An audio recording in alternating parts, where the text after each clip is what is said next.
See on värbamisreklaam. Vaata lõpuni. Täna ei pea mõtlema sina sellele, mida tööjõuturg saab pakkuda sulle, vaid mida sina saad teha Eesti heaks.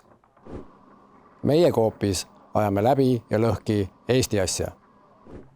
Kui teistel ettevõtetel on CSR-programmid, siis Coopi ärimudel on oma olemuselt vastutustundlik, sest kogu teenitud tulu investeeritakse tagasi kogukonda.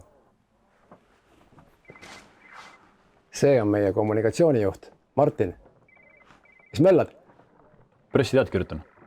Ei, sa pidid ütlema, et sa aitad meil välismaiseid kaubanduskette Eesti turult eemal hoida. Jah. Kus teised on?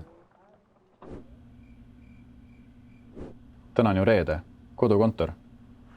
Õige küll. Meil on ju paindlik töökorraldus, aga läheme edasi.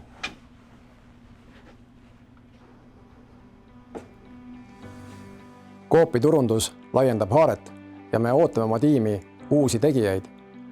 Meil on vaja digiturunduse vanemspetsialisti, turunduse projektijuhti, turundusassistenti ja kommunikatsioonispetsialisti. Kliki ja vaata täpsemalt järele. Tule meie tiimi ja viime elu Eestimaal edasi üheskoos.